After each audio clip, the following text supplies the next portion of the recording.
Ito, ang latest weather update. Alamin ang pinakasariwang ulat panahon ngayon dito sa Information TV Educational Channel. Kasalukuyan, si Bagyong Caribbean ay nanatili sa karagatan malapit sa silangang bahagi ng Mindanao. Kasalukuyan, ang layo ng sentro ng bagyo ay nasa 275 kilometers east-northeast ng General Santos City. Napanatili ang lakas ng hangin malapit sa gitna ng bagyo nasa 45 kilometers per hour, samantala ang pagbugso ng hangin ay nasa 55 kilometers per hour. Inaasahan na ang bagyo ay kikilos sa direksyong hilagang silangan sa bilis na 10 kilometers per hour. Kasalukuyan, inyong mapapansin, malaking bahagi ng ating bansa ay nakakaranas ng maulap na kalangitan at may mga pag-ulan. Dahil po yan sa bagyong si Caribbean at yun din dahil sa shear line at amihan o northeast monsoon.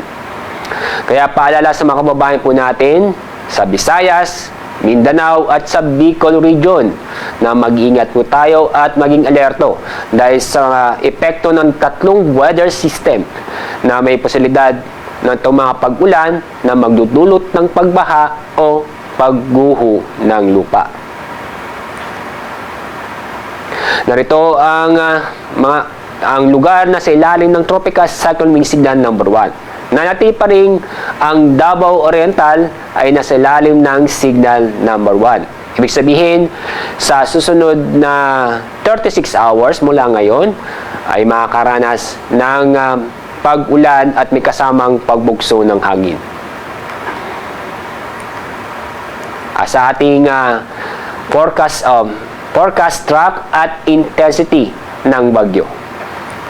Sa susunod na 24 oras mula ngayon, inaasahan ang Bagyong Caribbean mula tropical depression ay hihina at magiging low pressure area. Hindi na po sinasantabi na may posibilidad na itong Bagyong Caribbean na isang low pressure area sa darating araw ay muling lumakas at maging bagyo ulit pagdating sa West Philippine Sea. Kaya patuloy nating babantayan ang anumang development itong bagyo mula ngayon hanggang sa susunod na araw.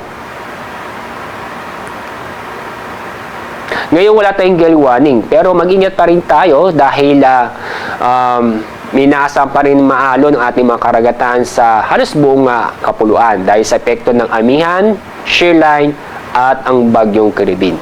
Kaya paalala sa mga kababayan po natin na nagbabalak pumalaot sa ating mga karagatan, mag-ingat po tayo.